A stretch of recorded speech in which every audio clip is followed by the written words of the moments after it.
Assalamualaikum warahmatullahi wabarakatuh. Di zaman sekarang ini, kita melihat banyak orang yang mengenakan simbol agama, namun tidak menghidupi makna simbol tersebut. Banyak orang berpeci dan berbaju koko, namun tidak mencerminkan akhlak Nabi yang diutus sebagai pendidik penyempurna akhlak. Agar kita tidak membatasi puasa hanya sebatas puasa wajib di bulan Ramadan. Jika kita memiliki pemahaman yang demikian, kita akan kehilangan kesempatan untuk memperindah masa depan akhirat sebagai berbagai hal sunnah, termasuk puasa sunnah. Jarak kita dengan mereka yang ahli berpuasa sunnah diibaratkan seperti penduduk bumi dan bintang yang berpendar indah di langit. Berpuasa tidaklah sebatas menjaga nafsu dan syahwat. Namun lebih dari itu, berpuasa adalah menjaga diri agar tidak melakukan berbagai hal yang dibenci oleh Allah Subhanahu wa Ta'ala. Baik yang bisa dilakukan oleh mata, lisan, telinga, atau bagian tubuh yang lain. Menjaga diri agar tidak berkata hal yang sia-sia. Juga menjaga hawa nafsu dan syahwat. Memang sudah cukup bagi ulama fikih untuk memenuhi syarat sah puasa. Namun, ulama ahli hikmah memaknai sahnya puasa lebih dari itu. Puasa yang sah adalah puasa yang diterima. Puasa yang diterima adalah puasa yang maksudnya tercapai. Lalu apa maksud dari berpuasa? Adalah berakhlak dengan akhlak yang terbaik. Akhlak malaikat, akhlak para nabi, terutama Nabi Muhammad sallallahu alaihi wasallam.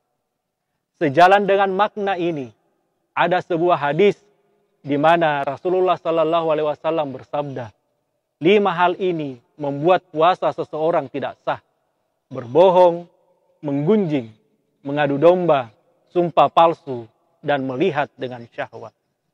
Tidak satupun dari 5 hal ini menunjukkan perilaku makan, minum, atau berhubungan suami istri. Namun mengapa kelimanya membuat puasa seseorang tidak sah? Ini tentu berkaitan dengan makna sah itu sendiri. Terwujudnya maksud puasa untuk berakhlak mulia dalam diri sang saim. Jika seorang telah melakukan puasa dengan sah, maka ketika ia menghadapi orang lain yang mengajaknya bercekcok, hanya untuk mengatakan kepada dirinya, aku sedang berpuasa. Selanjutnya, ia akan menunjukkan akhlak mulia pada orang tersebut. Sebagaimana dikatakan dalam Al-Quran, wa isa khatabahumul jahilu qalu salama. Dan ketika seorang bodoh berbicara kepada mereka, berbicara kepada kaum beriman, mereka hanya mengatakan damai, serta menunjukkan sikap atau respon yang mendamaikan. Imam Al-Ghazali juga mengingatkan kita tentang hadis-hadis yang menunjukkan betapa Allah memperlakukan puasa secara spesial. Dalam beberapa versi hadis dikatakan bahwa puasa adalah tameng dan puasa adalah milik Allah sendiri, serta Allah sendirilah yang nanti akan secara langsung membalasnya. Nabi juga pernah bersumpah bahwa bau mulut orang yang berpuasa beraroma jauh lebih wangi di sisi Allah Subhanahu wa Ta'ala dibandingkan dengan minyak misik. Satu hal yang menarik disampaikan oleh beliau terkait tata krama berbuka bagi orang yang berpuasa. Beliau mengatakan bahwa wadah yang paling dibenci Allah adalah perut yang diisi oleh hal-hal halal sampai tidak muat.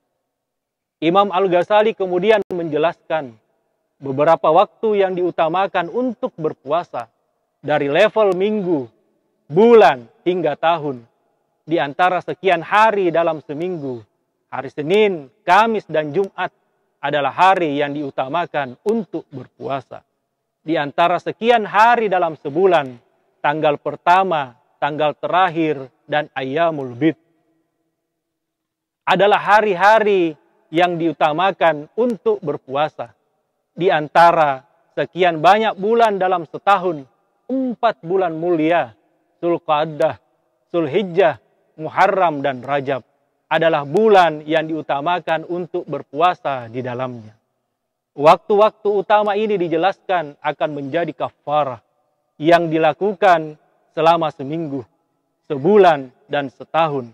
Selain itu, ada beberapa hari yang disaksikan oleh hadis sebagai waktu yang memiliki keutamaan khusus. Waktu-waktu itu adalah hari Arafah, hari Asyura, 10 hari pertama bulan Zulhijjah, 10 hari pertama bulan Muharram, Rajab, dan Sya'ban. Tidak cukup sampai di situ. Dijelaskan pula oleh Imam Al-Ghazali bahwa telah menyediakan satu tempat khusus di surga yang pintunya bertulis Ar-Rayyan dan hanya bisa dimasuki oleh mereka yang ahli berpuasa. Setelah semua ahli berpuasa telah masuk, pintu itu akan tertutup, dikunci, dan tidak membiarkan selain orang ahli berpuasa memasukinya.